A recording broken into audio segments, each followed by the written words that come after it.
আসসালামু আলাইকুম ফ্রেন্ড, কি অবস্থা? সবাই কেমন আছেন? নিশ্চয়ই সবাই ভালো আছেন। সবাই ভালো থাকেন, সুস্থ থাকেন, সুন্দর থাকেন। প্রত্যাশা কামনা করছি। লাইভ করতে করতে আমি লাইভ করতেছি না, ভিডিও মেক করতেছি। ডাটা তো নাই, কি করুম, তাই না? আচ্ছা, এখন হচ্ছে মেয়ের স্কুলে আছি। কালকে মেয়ের স্কুল পার্টি হবে। সেই পার্টিতে হচ্ছে কে কী করবে জানতে চাইলাম যে কোনো অনুষ্ঠান আছে কি না। তারপর বললো যে হচ্ছে নাচ আছে, তারপর গান আছে।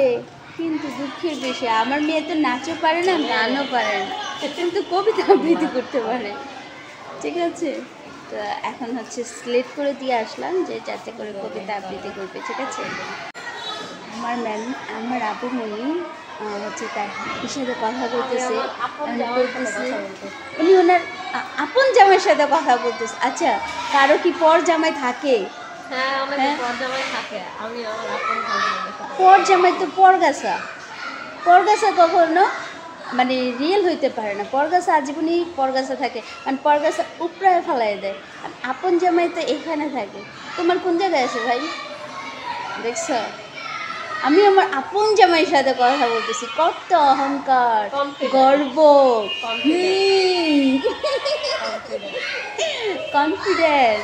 ঠিক আছে, প্যার, মোহাব্বত, ভালোবাসা, ইশকে দিওয়ানা, আলু পটল আদা রসুন।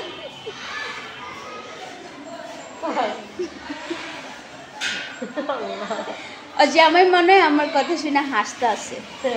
শিওর বলতেছে যে তোমার পাশে কি একটা পাগল বসে রয়েছে।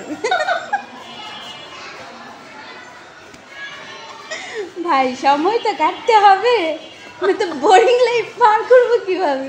তুমি দেখে তোমার বললো কথা কইতেছো, হ্যাঁ? এটা কোনো দেখছো? আমি শিওর, দেখছো? আমি কথা ওরা কইতেছে, আমি ঠিকই বলে নিছি। দেখছো? বুঝি।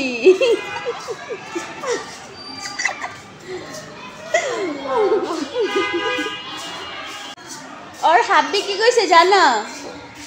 আর জিজ্ঞেস করো তো, হচ্ছে উনি পাটনা থেকে কবে এসে আমারই কইছে আর কি। হ্যাঁ, আমি ভাইয়া, ও ভাইয়া, আপুর হাব্বি ভাইয়া। হ্যাঁ, আমি পাটনা থেকে না অনেক বছর আগেই ছাড়া পাইছি, বুঝছো? তোমার ঘরে পাগল করণের লিগে। আর না তো, আমি যদি পাগল না হইতাম তাহলে কি আর আমি মানে এইভাবে শান্তি সৃষ্টি বসে থাকতে পারতাম? মোটেই না। উনি পালায় আসছে পাবনা থেকে, পাবনা ওনারা ছাড়া নাই তো, উনি পালায় চলে আসছে। হ্যাঁ, একদম সত্যি কথা। তোমার ঘরে পাগল করণের লিগা, বুঝছো? আর না তো, তোমার ঘরে পাগল করার জন্য তো অন্তত পক্ষে অ্যাটলিস্ট কোনো মানুষের প্রয়োজন।